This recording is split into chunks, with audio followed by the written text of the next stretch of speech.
오늘 우리는 광복 70주년을 맞이해서 광복절 기념예배로 하나님 앞에 예배를 드리고 있습니다. 우리 선배들이 우리에게 보여주었던 나라 사랑, 신앙으로 민족을 사랑하고 나라를 사랑하고, 그래서 우리 민족이 하나님 앞에 선택받고 또 하나님을 우리 하나님으로 택한, 기업으로 택한 그런 나라가 되기를 위하여 기도했던 우리의 신앙에 많은 선배들이 있었기에 그들의 신앙과 그들의 발자취를 따라서 오늘날 우리들의 삶이 이곳에 와 있습니다. 우리가 오늘 함께 불렀던 찬송가 삼천리 반도 금수강산, 웬 미국에 와서 삼천리 반도 금수강산 노래를 하나라고 생각할 수 있지만, 그 당시에 그것을 지었던 남궁옥 선생, 우리나라 분이 지은 거죠. 남궁옥 선생이 했을 때는 그 나라를 사랑하는 그 마음이 가사 하나하나에 다 들어가 있죠. 우리가 지금 어디 와서 살든지 우리가 살아가고 있는 이곳이 다 삼천리 반도 금수강산. 우리는 하나님께서 우리를 부르셨으니 일하러 가세, 일하러 가. 삼천리 반도 금수강산 위에. 그래서 우리가 신앙인이 있는 그 모든 곳은 그것이 금수강산으로 바뀌어지는, 사람 살만한 세상으로 바뀌어지는 그런 역사가 우리 미네소타 한인장로교회 성도들을 인하여서 나타날 수 있길 주의 이름으로 축원합니다. 이런 날이니까 그런 찬송도 부르고 참 와닿고, 또 우리가 맨 마지막에 부를 그 찬송도 장공 김재준 박사가 작사한 곡입니다. 1절과 2절은 김재준, 3절은 문익환. 다 우리의 신앙에 다른 길들을 걸어갔지만 존경할 부분들이 있는 그런 선배들입니다. 오늘 그런 것을 좀 생각을 해보려고 합니다. 1910년 8월 29일 일제에 의해서 강제 병합이 공포된 후에 우리나라는 국권을 찬탈당합니다. 그리고 1945년 8월 15일 정오, 일본의 히로히토 일본 왕이 라디오를 통해서 연합군에게 무조건 항복을 또 선언하게 됩니다. 그것을 통해서 2차 대전이 종식되게 되었고, 우리나라는 광복의 해방, 국권을 되찾게 됩니다. 우리가 그 국권을 잃었던 수탈의 기간이 얼마였는가? 보통 제가 학교 다닐 때는 36년, 일제 36년 이렇게 되었습니다. 그러나 36년은 사실 맞지 않습니다. 35년이 맞습니다. 정확히는 34년 11월 11개월 14일입니다. 그걸 이제 일제식으로 자꾸 늘려서 그렇게 이야기를 합니다만, 1년, 2년 큰 차이는 없죠. 어쨌든 그래도 역사적으로 정확할 것은 정확히 35년이 맞습니다. 어제가 광복 70주년 기념일이었습니다. 오늘이 8월 16일이니까 어제 8월 15일.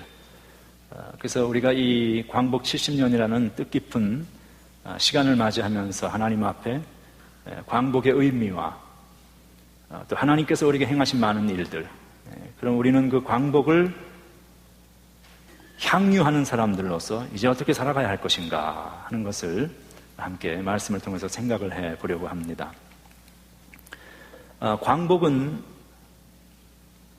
두 개의 양면적인 요소를 가지고 있는 날입니다. 이 날은 우리에게 민족의 해방이라는 기쁨을 주기도 한 날이지만, 동시에 이 광복절은 민족 분단이라는, 남과 북으로 지금까지 갈라져서 서로를 적대시하고 있는 그러한 민족 분단의 시발점이 된 때이기도 합니다. 광복 70주년일 뿐만이 아니라 민족 분단 70주년이기도 합니다. 우리 조국은 전 세계에서 유일하게 남아있는 분단 국가입니다. 70년 전 하나님의 은혜로 우리는 자유를 되찾았죠. 그래서 그 자유를 되찾은 나라의 백성들이 되었기에 이 자리는 그 광복의 기쁨을 70년 전에 맛보셨던 분들도 다 앉아 계십니다. 그런데 우리가 그 자유를 되찾고 그 자유를 누릴 수 있는 자유 대한민국의 살았기 때문에 우리의 신앙도 유지할 수 있었고, 우리가 누리는 모든 축복된 삶을 향유할 수 있었고, 미국에 유학도 올 수 있었고, 또 미국에 와서 많은 것들을 향유하고 누리며 자유를 만끽하며 이렇게 살아갈 수 있는 것은 얼마나 큰 축복인지 알 수 없습니다.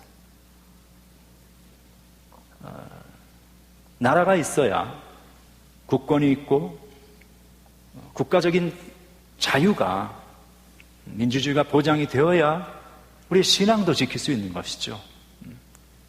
나라 없는 자유가 어디에 있겠습니까? 근데 그렇게 생각을 해볼 때에 우리는 대한민국이라는 이 자유가 보장된 나라에서 살았음으로 말미암아 지금 우리가 누리고 있는 이 많은 자유와 행복을 구가하며 살고 있지만, 그 광복과 더불어서 북녘 땅에 남게 된 우리의 형제와 자매와 우리의 이웃들과 가족들, 지금 이 자리에는 실향민이 되어서 사랑하는 가족을 여전히 북녘 땅에 남겨놓고 얼굴을 잘 보지 못하며 서로를 그리워하며 가슴 아파하며 살아가고 있는 그러한 분들도 계십니다. 광복의 기쁨을 우리는 지금 누리고 있지만 광복의 기쁨을 그들은 누리지 못하고 있다는 이 사실을 우리가 기억하며 우리가 그것을 가슴 아파하며 하나님의 백성으로서 우리의 신앙적인 양심과 의식을 가지고 그 문제를 위하여 기도하고 그 문제를 위하여서 하나님 앞에 우리가 행동할 수 있는 그러한 신앙인들이 될 수 있어야 마땅합니다.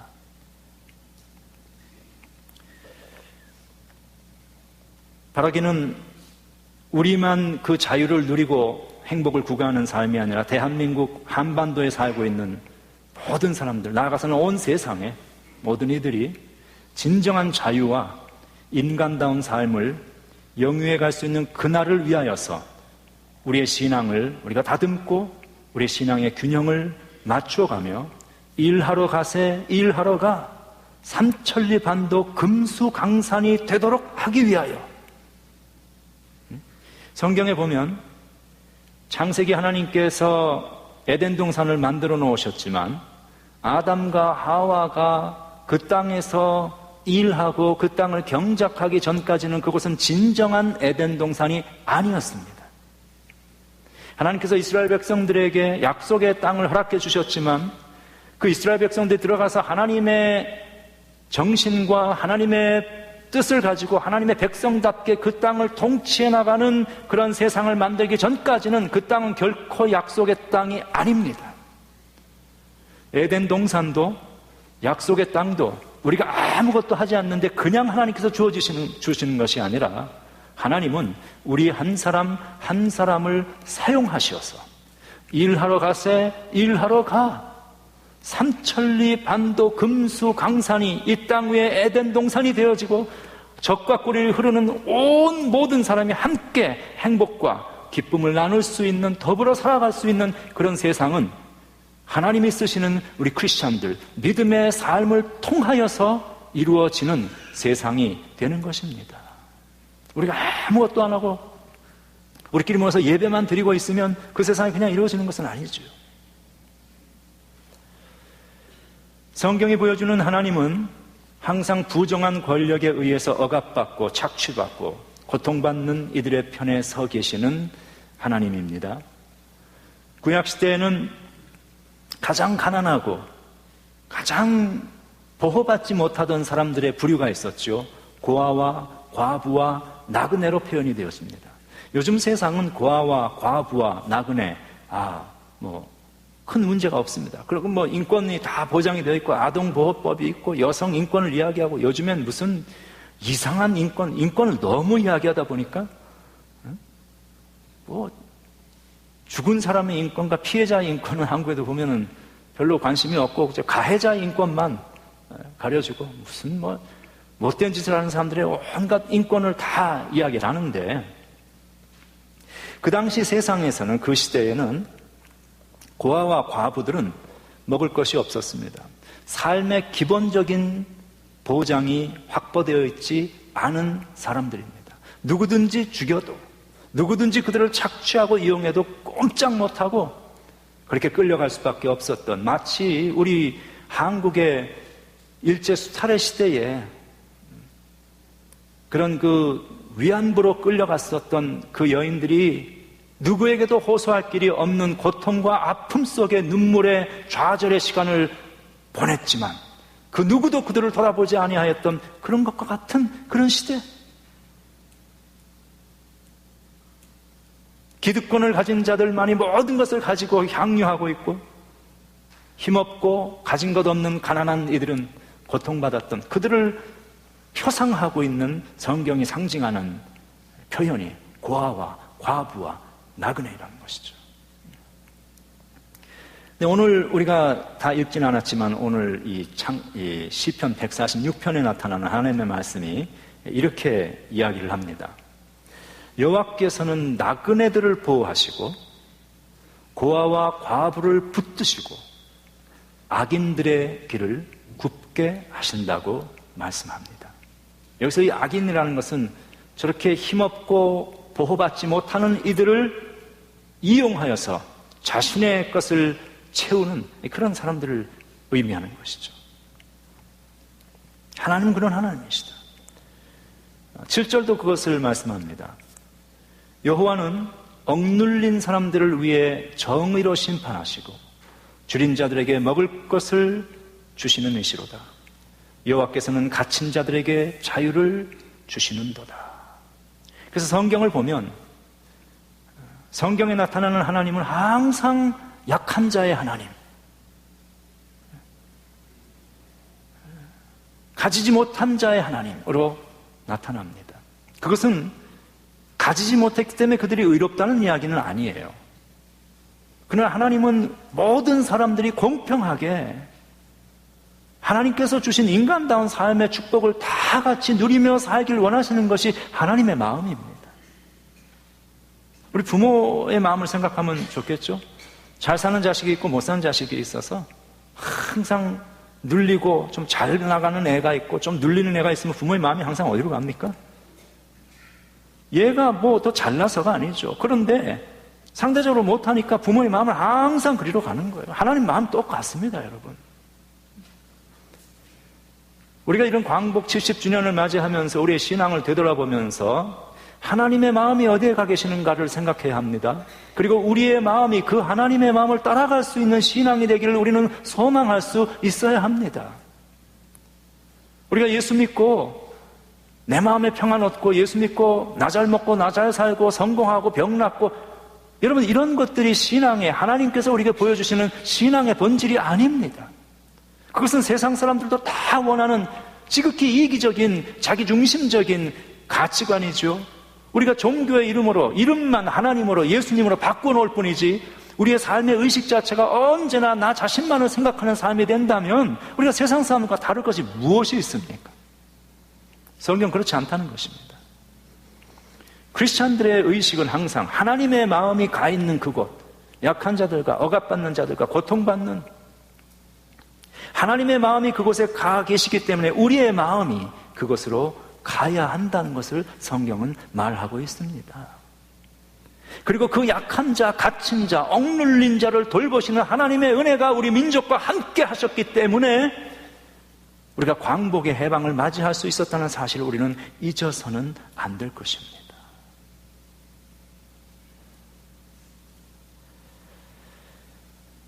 그 당시 우리의 선열들은 일제의 폭거와 억압에 대항해서 국내외에서 싸웠습니다. 그렇지만 역부족입니다. 스스로의 힘으로 국권을 회복할 힘이 없었습니다.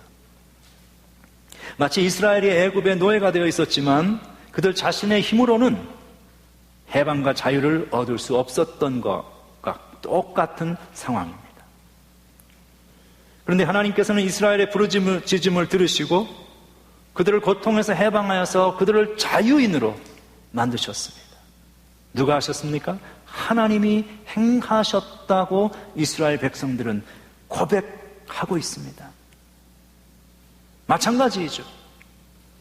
일본의 강점으로부터 우리에게 광복의 기쁨과 해방과 자유를 주신 분도 역시 갇힌 자를 붙드시고 고통받는 자를 붙드시는 우리 하나님의 은혜가 우리 민족과 함께 하시어서 우리들에게 해방과 자유의 광복의 기쁨이 주어졌음을 믿고 감사합니다. 그 당시 한반도를 둘러싸고 있었던 열강의 정치적이고 군사적인 많은 대립들, 그 많은 다이나믹들, 이런 것을 하나님께서 다 사용을 하신 것이죠. 그렇지만 그날이 그냥 온 것은 아닙니다. 우리가 아무것도 하지 않고 가만히 앉아있는 민족에게 그날이 주어졌던 것은 아니죠. 비록 우리 혼자의 힘으로는 획득할 수 없었지만 신앙을 가지고 나라와 민족의 자유와 독립을 위하여서 기도하며 국내에서 국외에서 독립운동을 하고 삶을 바치고 돈을 내고 몸을 바치고 그렇게 살아갔던 우리의 선열들이 있었습니다. 그런 우리 모든 노력, 스스로 독립하고자 하는 우리의 그 모든 노력들이 온 열강들에게 그것이 받아들여지고 무엇보다도 하나님께서 우리들의 그런 모습을, 우리의 부르짖음을, 이스라엘의 부르짖음을 들으셨던 하나님께서 그들을 구원하셨듯이 우리의 부르짖음을 들으시고 우리 민족을 해방시키신 놀라운 사건을 우리는 기억하며 이 시간 예배를 드립니다.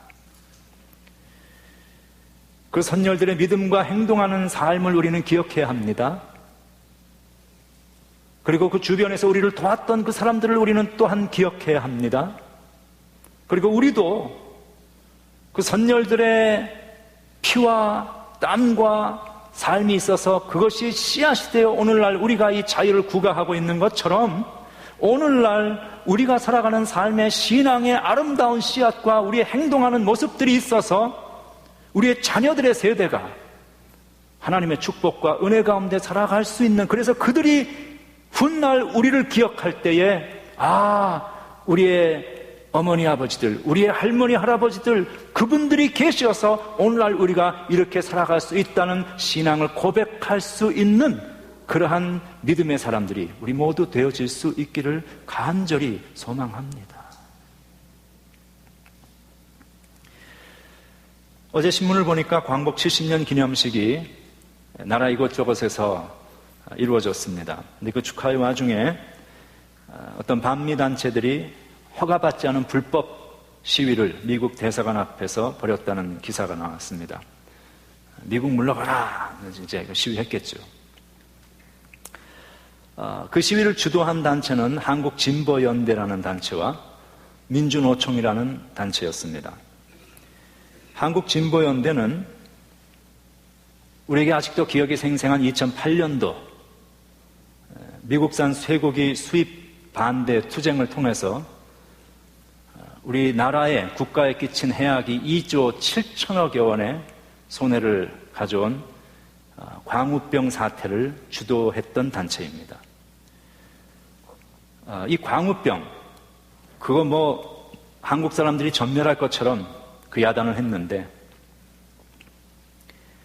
인구가 70억이 전 세계적으로 넘죠. 70억이 넘는 세계 가운데 광우병 환자로 보고가 된 사람은 193명입니다. 지금까지. 이것은 이 인간광우병은 희박하고 희소하고 극히 드문 그런 병, 주로 160명 이상이 영국에서 발생했습니다. 미국에서 셋, 한국에서 제로, 한 명도 발생하지 않았습니다. 저는 미국 와서 30년째 살면서 미국산 쇠고기를 먹고 어제도 햄버거를 먹었습니다만 글쎄요, 그걸 먹어도 제 머리가 워낙 그런 거에 반응하지 않는 머리이기 때문에 그런지 모르지만 전혀 문제없이 살아가고 있습니다.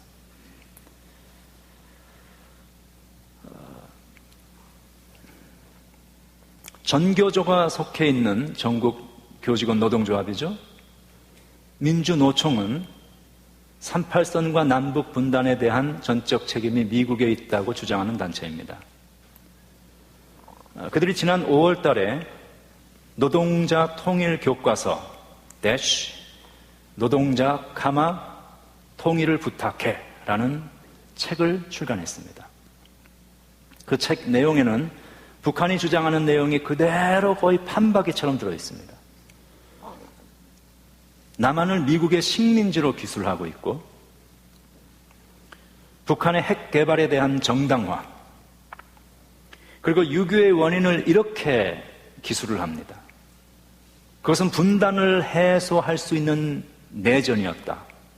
그렇지만 미국의 개입으로 인해 전면전으로 발전되었다고 기술하고 있습니다. 대한민국의 주적이 미국이고 6.25는 미제의 앞잡이가 된 남한이 먼저 북한을 침공해 들어간 북침이었고, 중공군의 개입과 북한군의 전투는 미제로부터 한반도를 해방시키기 위한 해방전쟁이었다라고 가르쳤습니다. 그 전교조에 속한 교사들이 한창 감수성이 예민한 중고등부 학생들 6년, 10년 그렇게 가르쳤습니다. 그 아이들이 앞뒤 모르면서 그런 이야기를 한 10년 들으면서 계속 자랐죠. 그 아이들이 대학생 되고 성년이 되고 아기 엄마들이 됐습니다. 광우병 사태 나니까 어떻게 했습니까? 자기 애들 몰고 유모차 끌고 나와서 불법으로 온 시내 도로를 다 점거하는 그런 일들을 벌이게 되었던 것들은 한국 사회의 이념적인 정체성이 얼마나 혼란스럽게 되어 있는가 하는 것을 보게 합니다. 나라가 지금 이렇게 한국의 신문들을 보면 이 나라가 도대체 어디로 갈 것인가라고 걱정이 될 만큼 참 혼란스러운 일들이 온 곳에 곳곳에 퍼져 있고, 위정자들, 정치가들은 정말 나라와 백성을 생각하는 것보다는 자신들의 주도권과 정치적 이익을 위하여서 행하고 있는 그런 모습들이 여실히 보이는 좀 가슴 아픈 그러한 상황이죠. 남북이 총뿌리를 겨누고 대치하고 있는 상태입니다. 휴전이라는 이야기는 잠시 전쟁을 휴식하고 있지만 언제든지 다시 발발할 수 있다는 이야기죠. 그리고 북한은 실제로 많은 도발을 그동안 자행해 왔습니다. 우리가 잘 알고 있는 1968년에 있었던 박정희 대통령 암살을 주도하면서 124 군부대 김신조 사건이라고 우리가 기억하죠. 31명이 저쪽 세검정을 넘어서 청와대를 습격하려다가 저지된 사건이 있었습니다. 무장공비 120명이 투입이 돼서 수많은 사람을 죽이고 이승복이라는 아이의 입을 찢은 그런 것으로 잘 알려지는 울진 삼척 무장공비 사건. 1996년에 잠수함을 타고 내려와서 좌초가 되어서 발생했던 강릉지역 무장공비 침투 사건. 7.4 공동성명을 하면서 겉으로는 화해와 그런 평화의 무드를 조성하면서 밑으로는 땅굴을 파내려고 있었던 사람들. 여러분, 우리 북한에 있는 북한의 우리 동포들과 그 정권을 사로잡고 있는 그 모든 사람들을 인질로 하여서 자기들의 기득권을 유지하려고 하는 그 정권자들을 우리는 구분해서 보아야 합니다. 한국에 너무나 많은 젊은 청년들이 북한에 대한 단순한 우리 민족이라는 그런 로맨틱한 생각을 가지고 있는 것이 얼마나 위험한 생각이고 발상인지 6.25라는 처참한 동족 상잔의 비극을 겪어봤고 그 이후에 지속적으로 발생되어 왔던 북한의 도발을 경험한 세대들은 너무나도 피부로 잘 느끼고 알고 있습니다.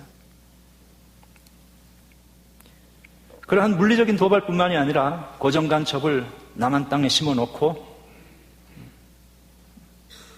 지속적으로 내부적인 교란 작전을 하고 그다음 핵으로 온 남한 땅을 불바다로 만들겠다는 그런 그 위협을 하고 있는, 그런 적화력을 버리지 않고 있는 그 군사적인 위협이 상존하고 있는 것이 한반도라는 우리의 조국입니다.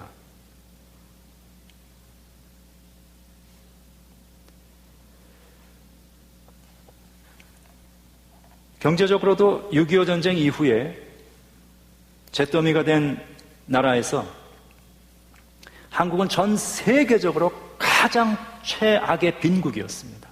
남은 것이 없었습니다. 아무것도. 온 삼천리 반도 금수강산이라 그것이 다 잿더미로 완전히 다 바뀌어버렸죠. 그 이후에 우리는 정말 먹을 것이 없었습니다. 그리고 나서 국가 총경제 규모가 1953년, 그러니까 전쟁 직후죠. 13억에 불과했습니다. 지금은 개인도 13억을 가진 사람들이 세상에 수두룩하죠. 한 나라의 경제 규모가 13억. 근데 그것이 시간이 흐른 후에 지금 2013년, 그러니까 2년 전이죠. 1조 3천억 원이 넘어서 1000배가 넘는 경제 성장을 이루었습니다. 역사상 이 짧은 단기간에 이러한 경제 성장을 이룬 유례는 찾아볼 수가 없습니다. 대한민국이 유일합니다.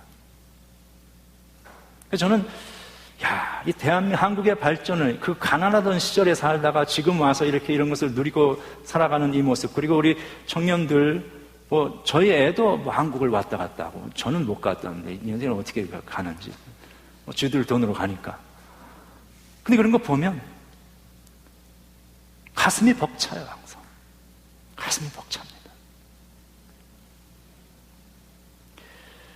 1인당 GDP가 66불. 그것이 1970년대 초반까지 그래프에 여러분 잘 안 보이시겠지만 그래프 밑에 있는 왼쪽에 보면 북한보다 낮았습니다. 그런데 그 이후에 우리 한국에서 새마을 운동을 하고 근검 전략, 자급자족, 자주국방 얼마나 했어요? 한국은 쭉쭉쭉쭉쭉 상승 곡선을 올려서 갔습니다. 지금은 2013년에는 26,000으로 늘어났고 66불에서 26,000불로. 지금 이 시점에는 아마 3만 불을 육박하고 있는 그런 시점입니다. 북한을 보십시오. 북한은 그 밑에 있는 빨간색 그래프입니다. 일관성은 있습니다. 전혀 높낮이가 기복이 없이 평탄하게 가고 있는.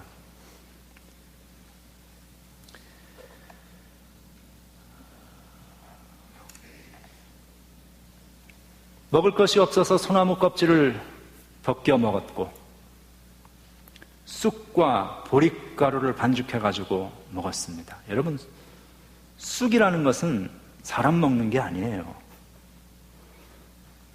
쑥이라는 거 사람 먹죠. 제 얘기는 쑥이라는 게 얼마나 먹기 힘든 것인가 하면 고조선 당군 신화에 먹을 수 없는 음식을 먹고 인내한 표상으로 나오는 것이 쑥과 마늘입니다. 그 쑥과 보릿가루를 버무려서 먹었어요. 저는 그런 정도로 가난했던 곧 저희 선배 부모님 세대와는 좀 다르죠. 훨씬 나은 시대에 살았지만 60년대 초를 살아갔고 70년대 살면서 자주 먹었던 것이 국밥. 국밥이라는 건 찬밥, 먹을 게 없으니까, 양이 많지 않으니까 찬밥을 다 모아가지고 물을 붓고 김치를 넣어서 부글부글 끓이면 밥이 이만큼 늘어난단 말이에요. 그럼 그거 가지고 온 식구가 둘러앉아서 같이 먹는 거죠.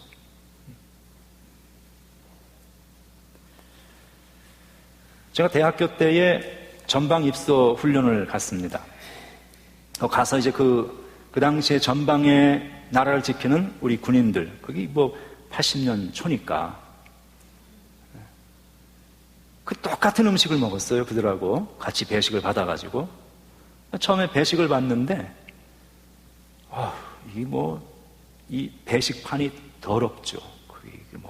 누가 먹었던 건지 모르고 기름이 쩔어 있고 플라스틱 배식판인데 창세 이후서부터 지금까지 썼던 것인지 하여간 그게 뭐 완전히 온 군데 흠이 다 파이고 거긴 쩌들쩌들한 기름이 다 쩔어 있고 거기에다 밥을 떠서 주는데 그 밥 냄새가 너무 이상한 거예요. 그러니까 군대 밥을 짬밥이라고 이렇게 얘기하는데 이게 쪄서 나오는데 밥이 냄새가 아주 이상합니다.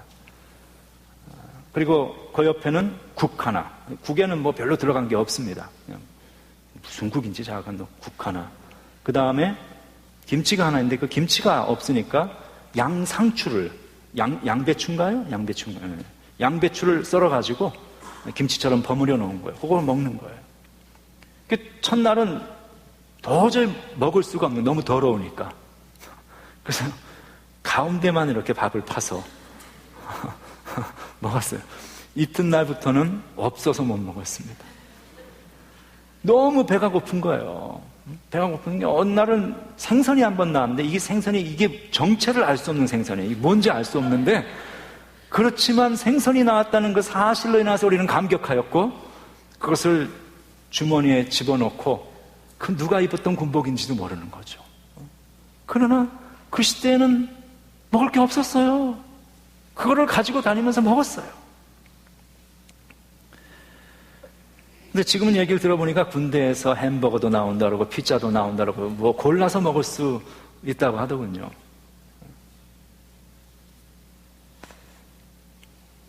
그 당시에는 비행기를 탄다는 것은 상상할 수 없는 일이었습니다. 비행기를 탄다는 얘기는 지금 우리로 치면 우주선 타는 거와 똑같았습니다. 뭐 상상할 수 없는 일. 그 당시에 가장 우리의 가슴을 설레게 했던 단어가 여름이 되면 바캉스라는 단어였습니다. 피서 가는 거죠.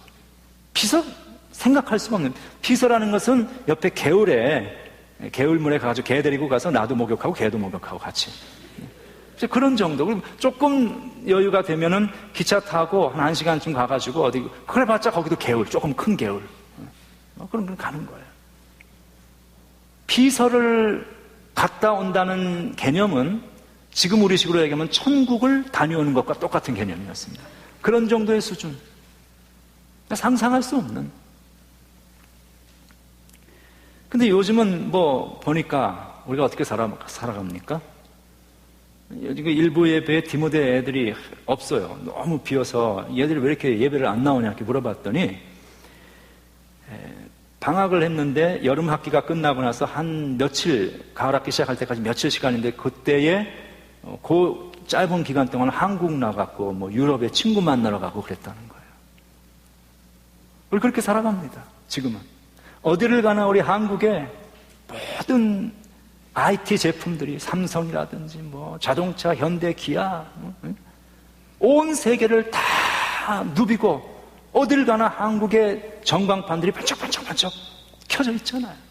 지금은 어딜 가서도 우리가 코리안이라고 이야기하는 것이 조금도 부끄럽지 않은 그런 시대를 우리가 살아가고 있습니다. 여러분 이거 다 어디서 왔습니까?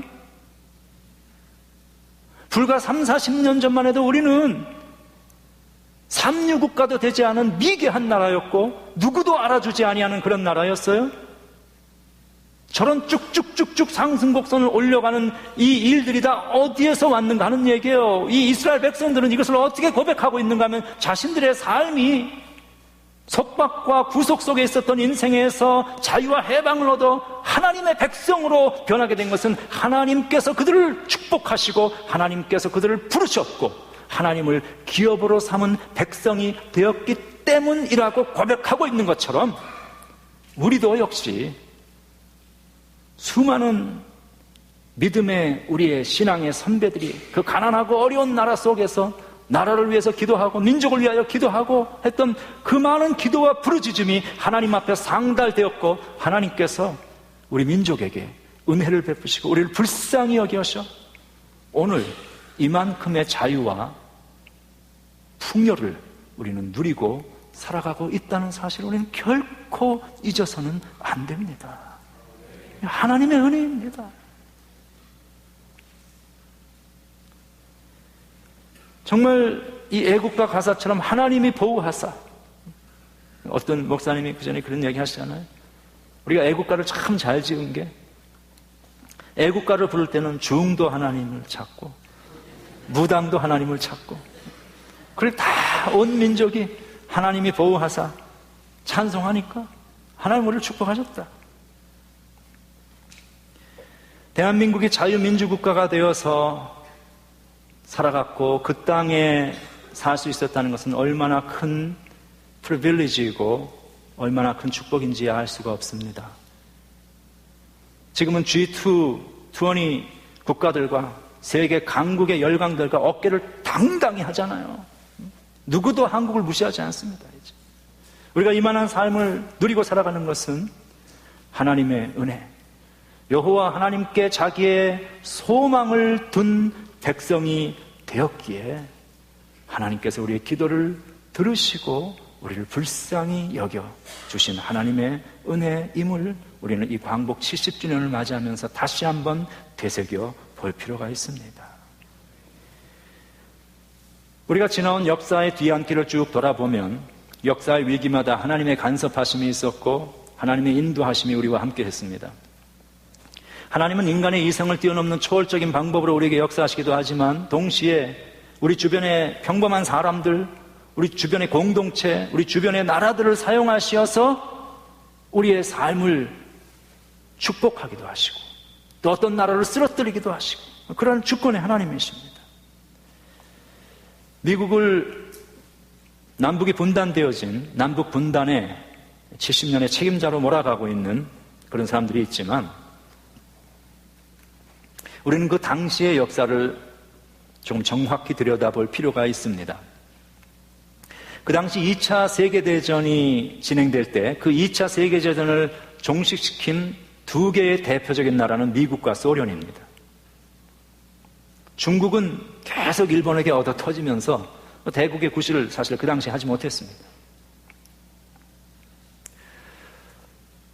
미국이 히로시마의 원폭을 투하함으로써 일본에게 항복을 받아낸 사실은 우리가 너무나 잘 알고 있지만 실제로 2차 대전에 종결이 올 수 있는 가장 큰 공헌을 한 그런 나라로 많은 역사학자들이 생각하고 있는 것은 소련입니다. 우리는 그쪽 라인을 별로 보질 않으니까 생각을 하지 않지만 히틀러의 나치가 동부전선, 그러니까 소련 쪽 전선이죠. 그쪽으로 집결을 해서 소련을 침공을 하죠. 소련이 파죽지세로 처음엔 밀리다가 나중에 이제 반격을 하기 시작합니다. 그런데 그 소련이 그 동부전선에서 가장 이루었던 아주 이 2차 대전의 터닝 포인트가 되었던 전투가 스탈린그라드 전투입니다. 그 스탈린그라드 전투에서 히틀러의 22개 사단, 나치 22개 사단을 혼자 맞아서 싸웠어요, 소련이. 우리는 서구권의 역사를 많이 보았기 때문에 주로 노르망디 상륙작전, D-Day라고 일컫는 그걸 이야기하죠. 우리 영화로도 Saving Private Ryan's라는 거 다 그거잖아요. 거기에는 연합군 가운데 어느 국가도 22개 사단을 히틀러의 사단을 맞아 싸운 나라가 없습니다. 보통 1, 2개 사단. 노르망디 상륙작전이 진행될 때도 동부전선에서 소련이 이 히틀러의 거의 4분의 3에 되는 병력을 그쪽에서 붙들어 놓고 있었기 때문에 상륙작전이 사실은 가능했던 것입니다. 그러니 이 전쟁이 마치고 났을 때에 죽었던 사망자 수가 2차 대전 사망자 수가 6천만 명인데 그 가운데 소련 한 나라에서만 2,400만 명이 죽었습니다. 이 나라는 가장 입김이 세고 이 전후의 승전국으로서 가장 큰 영향력을 발휘할 수 있는 나라가 소련이었고 미국이었습니다. 자, 근데 우리가 아시다시피 8월 6일 날 히로시마에 원자탄이 투하됩니다. 그리고 그 3일 후에 8월 9일 날 나가사키에 원자탄이 투하되죠. 그런데 소련이 그전까지는 일본에 전혀 관심을 갖지 않고 있다가 원자탄이 투하가 되고 일본의 패망이 완전히 패색이 짙어지자 일본에게 8월 8일 날 첫 번째 원자탄 투하 이틀 후에 선전포고를 하고 우리 한반도에 진격을 합니다. 청진과 나주 그것에 상륙을 하고 상부 위에서부터 소련군이 물밀듯이 아래로 남하에서 내려오기 시작합니다. 그 당시에 미군은 오키나와에 주둔을 하고 있었습니다. 이것을 그냥 두었다간 그 당시에 승전국으로서의 지금 가장 큰 위세를 발휘하고 있는 소련이 만약에 한반도 전체를 장악하는 날에는 이걸 빼앗을 길이 없는 거예요. 돌이킬 수가 없습니다. 급하게 미군 사령부에서 소련에게 내놓았던 제안이 38선을 긋는 일이었어요. 38선을 그어서 그 아래로는 소련이 남하하지 않도록 협상을 했습니다. 그것이 이루어졌습니다. 물론 그렇게 함으로써 그것이 민족 분단의 지금까지의 아픔의 원인이 되었던 것은 사실입니다. 그런데 그건 미국 때문에 그런 거예요? 여러분, 그 당시에 한반도를 둘러싸고 있었던 모든 열강들이 어느 나라가 자선사업하듯이 천사의 마음을 가지고 한반도에 대한 아무 이권을 어느 나라도 생각하지 않고 그저 힘들고 어려운 나라를 돕고 우리는 빠져나가겠다고 그렇게 덤벼든 나라가 있었을까요? 소련이 그런 마음으로 한반도를 침략했을까요? 만약에 그 당시에 소련이 그렇게 물밀듯이 진주에 내려오던 그 상황을 그대로 방치해서 한반도 전체가 소련에 의해서 장악되었다면 여러분, 지금 우리가 어디에 살고 있었겠습니까?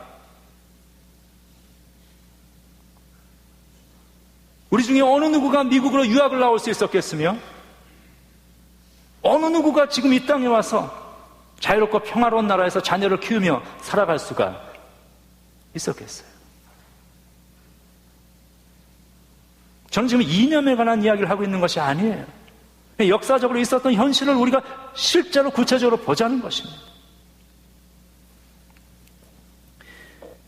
6.25가 발발했을 때에 유엔 안보리가 소집이 됩니다. 우리가 잘 아시다시피 상임이사국이 5개가 있죠. 미국, 소련, 중국, 영국, 프랑스. 그리고 6개의 비상임이사국이 있었습니다. 11개의 나라가 모였어요. 그 중에 유고슬라비아는 기권을 했고,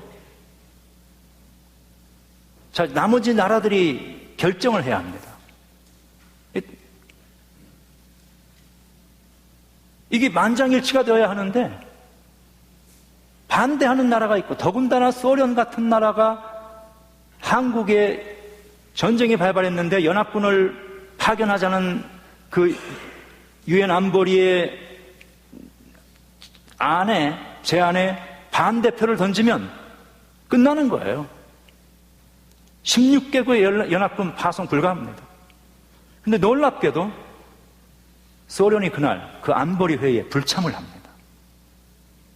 그 안보리 회의에 소련이 불참한 이유를 2가지로 생각을 지금 하고 있습니다. 하나는 최근에 나온 학설인데, 스탈린이 중국과 미국을 한반도에서 맞붙게 하여서 그들의 전력과 모든 힘이 약화되고 소모되도록 하여서 자기의 영향력을 더 키우기 위해서 의도적으로 자기의 대표를 불참시켰다는 학설이 하나 있고, 또 하나의 학설은 제가 이것은 민경배 박사님한테서 들은 것입니다.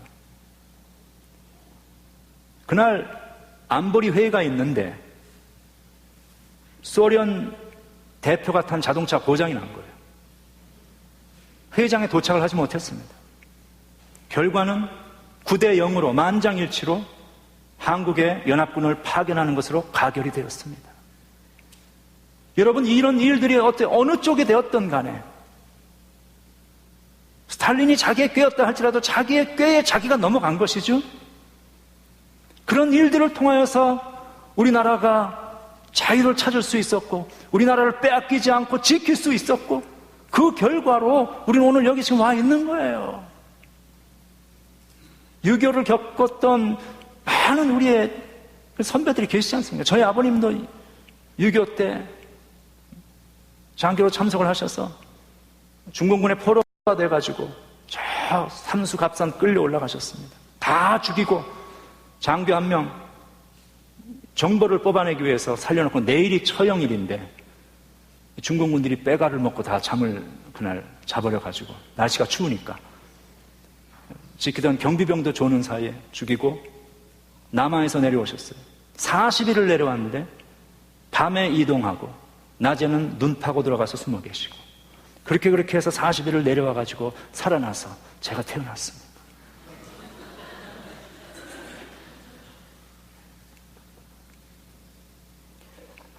우리 선배들은 그렇게 나라 지켰습니다.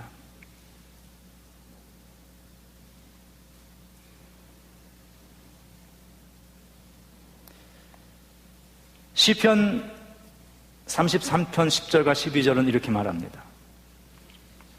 여호와께서 나라들의 계획을 폐하시며, 소련이 안전보장 이사에서 어떻게 했는지 생각해 보세요. 민족들의 사상을 무효하게 하시도다. 여호와의 계획은 영원히 서고 그의 생각은 대대에 이르리로다. 여호와를 자기 하나님으로 삼은 나라, 곧 하나님의 기업으로 선택된 백성은 복이 있도다. 아멘.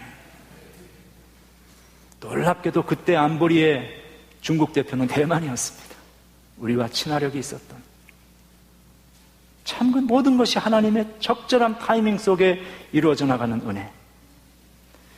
한반도가 공산주의 종주국인 소련에 의해서 장악되지 아니하였고, 미군이 우리의 역사에 개입이 된 것도, 풍전등화의 위기에 처했던 나라에 방황하는 백성, 아무 구심점 없던 그 백성들을 모아서 강력한 리더십으로 나라를 어쨌든 이끌어갔던 그런 지도자들을 이 땅에 있게 하셨고, 전쟁 후 최빈국에서 지금은 어딜 가도 대한민국을 알아주는 그런 나라가 된 모든 것들은 그러한 그 시대적인 환경과 그 나라와 그 사람들과 그 모든 것을 사용하셔서 우리를 불쌍히 여기시고 억압받는 우리를 긍휼히 여기시는 하나님의 은혜로 인한 결과인 것입니다. 이제 광복 70년을 지나면서 우리는 이 자유의 의미를 생각해 볼 필요 있습니다. 성경은 진리가 우리를 자유케 한다고 말씀하죠. 하나님의 말씀이 우리에게 진정한 자유를 주고 하나님의 말씀이 들어가는 곳에 참으로 사람이 살 만한 그런 세상이 만들어집니다. 우리 크리스천들은 이 신앙의 의식과 양심을 하나님 앞에서 돌아보아야 합니다. 나는 나만을 위한 이기적인 신앙으로 종교적인 존재로 살아가고 있는가? 아니면 지금도 나는 누리고 있는 그 자유와 광복과 해방의 기쁨을 The other side of the world에서는 누리지 못하고 억압받고 눈물을 흘리며 고통받고 있는 그들에 대하여 우리는 관심을 가지고 우리의 마음을 쏟고, 왜냐하면 하나님의 마음이 거기에 있기 때문에 우리 그런 신앙의 의식으로 우리 신앙의 균형을 맞춰갈 수 있어야 합니다. 생각해 보세요. 우리를 도왔던 그 많은 나라들, 한국 전쟁에 참여해서 죽어갔던 수많은 자기의 자식들을 보내고 자기의 사랑하는 딸들을 보내고 이 땅에 와가지고 자기들의 음식과 자기들의 문화 다 내려놓고 먹을 것 없고 피폐한 가나나나 된장, 고추장 먹는 그 나라에 와가지고 병원 세우고 학교 세우고 교회 세우고 여러분 해주었던 그 사람들이 있었기에 우리들이 이만큼 사는 거 아니에요. 우리는 항상 빚진 자의 마음을 가지고 살아야 합니다. 누군가가 나를 위하여, 우리를 위하여 그렇게 했던 그 일의 결과가 지금의 나의 인생이라는 사실을 우리는 항상 자각하고, 나도 지금 내가 있는 나의 자원과 나의 신앙과 그것을 가지고 고통받고 눈물 흘리고 있는 그 당시에 우리와 같은 그들을 잊지 아니하는 사람이 그런 교회가 되어질 때에 하나님은 그들을 기억하시고 그들을 축복해 주시는 줄로 믿습니다. 오늘 광복 70주년 맞이하면서 이 마지막 말씀, 야곱의 하나님을 자기의 도움으로 삼으며 여호와 자기 하나님에게 자기의 소망을 두는 자는 복이 있도다. 시온아, 여호와는 영원히 다스리시고 네 하나님은 대대로 통치하시리로다. 이 말씀을 우리가 가슴에 품고 이 광복의 의미를 되새기며 살아가는 믿음의 성도들 되시길 주의 이름으로 축원합니다. 하나님 감사합니다. 우리들이 스스로 노력하여 얻지 아니한 수많은 것들을 향유하며 살게 하심을 감사합니다. 그 가운데 신앙의 자유, 우리가 지금 누리고 있는 많은 이 자유는 그저 얻어진 것이 아니라 누군가가 그것을 위하여 피 흘리고 수고한 그 열매와 결실을 우리가 먹고 있음을 고백합니다. 하나님, 우리도 그 빚진 그 삶을, 이 자유와 행복을, 인권을 누리지 못하고 있는 그들을 돌아보며 그들의 편이 되어질 수 있는 우리의 믿음이 되게 하여 주시옵소서. 예수님 이름으로 기도합니다. 아멘.